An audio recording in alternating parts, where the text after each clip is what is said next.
Hey Etsy sellers! I am so glad to be talking with you today. I want to talk about Etsy's Star Seller program. Now, don't turn the video off yet. I know that it's not an amazing program. I want to talk about some of the problems that we've been seeing with it and some ways that you guys can reach out to Etsy and try to get some of these problems solved and make this program work for all of us. So let's dive right in. By now, all you sellers are probably pretty familiar with the Star Seller program. There's 3 metrics that can make or break a shop when it comes to the Star Seller program. There's message response rate, reviews, and shipping. Some shops are being kicked out of the Star Seller program because they simply can't track their shipping. And I know that Etsy's working on that problem, and I am so sorry if that's you. It's really quite frustrating to have to track shipping when your country doesn't offer affordable tracking like that. I also feel for the people who have lives outside of their Etsy shop and don't want to answer messages on the weekend, because that 24-hour message response rate kind of means you have to be online at least once a day, every day, whether it's Saturday or Sunday, or you're on vacation or whatever. But the metric that's giving me the most angst when it comes to the Star Seller program is the reviews metric. And I feel that that metric is not measuring what Etsy thinks it's measuring. And let me tell you why. Raise your hand if you've gotten a 4-star review. I definitely have. Raise your hand if you feel like a 4-star review is a good review. I recently got a 4-star review with a comment that read, "Nice product, exactly as pictured, arrived on time."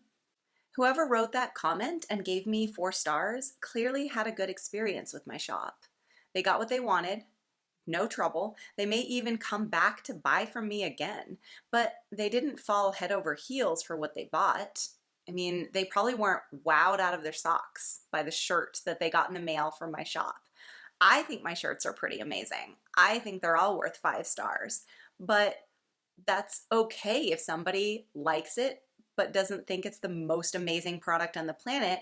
And if they feel like 4 stars is an appropriate rating for that level of contentment and satisfaction, that should be fine, shouldn't it? The problem is Etsy doesn't think so. Etsy has an all or nothing philosophy when it comes to reviews. 5 stars equals good, and anything less than 5, not good, bad, darkness, woe. Etsy adds up only the number of 5-star reviews that a seller gets and divides by the number of reviews. 4-star reviews are basically the same as 1 star. And well-intentioned 4-star reviews are hurting Etsy sellers more than they're helping. If you average my ratings in any sane way, like adding up all of the stars I received and dividing by the number of stars possible, I'm well over that 95% target. I get 97% of all the stars possible when you average my ratings. That's about a 4.8 star rating on a platform like Amazon or Google. But when Etsy adds up only the 5-star reviews and divides by the number of reviews that I've gotten, I only ever get a 90%, which is still a 4.5 out of 5. And that still is good, but it's not good enough for Etsy. That's the frustrating thing about the metric. The way that they are analyzing the data is basically punishing any seller who doesn't have perfect reviews. It would be one thing if customers were giving reviews spontaneously, like when they're extra excited about a product or extra upset. Then Etsy's all or nothing reviews philosophy makes more sense, right? But Etsy encourages every single customer to leave a review for every single product. And the review this feature is super prominent every time you sign into Etsy. So basically they're encouraging people who are satisfied but not wowed to give 3 and 4-star reviews, and then punishing sellers for those reviews. The all or nothing reviews philosophy would also make more sense if Etsy's rating system didn't involve stars, right? I mean, why use stars if 5 stars is good and everything under 5 stars is bad? Maybe have a review system that says, how did you like this product? Good, bad, Neutral, right?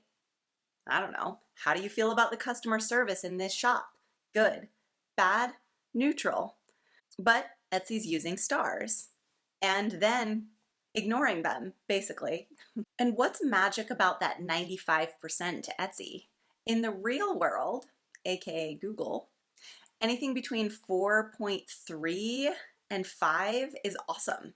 In fact, studies show that customers like products with a 4.5 star rating even better than those with 5 stars because it often shows a product has been tested by a lot of people and it's still come out in the top 90%. But on Etsy, 90% is almost there for the star seller badge. And if you get a 4 out of 5, that's only 80%. 4.3 is in the upper 80%. 95% is kind of an unrealistic goal, especially considering the way Etsy is calculating these results. So no matter which way I look at it, and no matter how many times I look at it, Etsy's review metric is very problematic. It's simply not sending the signals Etsy thinks it's sending.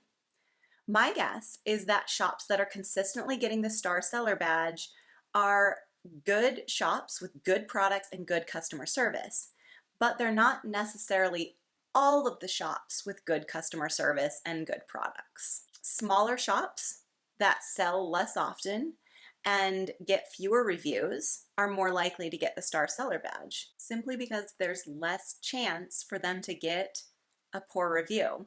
Over that 3-month period, we get 200 to 300 reviews. And a few of them are bound to be less than 5.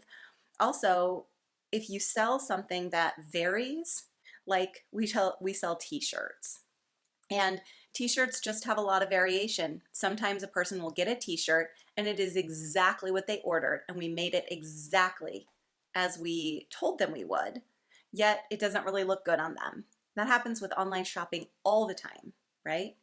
But that doesn't mean we didn't have good customer service. That doesn't mean we sent out a shitty product. That just means the customer wasn't wowed out of their socks. And that's not really something we have a lot of control over. It's my opinion that Etsy should reconsider the way they calculate reviews for that star seller badge.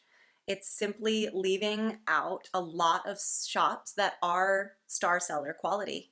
And in the end, when it comes to the star seller program, I think it is wise of many of you to just really not care that much and say, I will do what I can to make a great shop, but I'm not gonna kill myself trying to get that star seller badge. But that being said, I do hope that those of you who are listening to this and who have had problems getting the star seller badge because of legitimate reasons should go reach out to Etsy and explain why this is a problem, because they need to take note. If they are really not measuring what they think they're measuring, then their platform is going to suffer as a whole. And it's going to attract sellers who are not necessarily the sellers that Etsy wants to attract. And it's going to drive sellers like you and me away because these metrics are unfair. So reach out to Etsy and let them know that there's a problem, but don't stress about not getting the star seller badge if you don't have it. And for those of you who do have it, congrats! Keep up the good work and let's celebrate the victories along the way.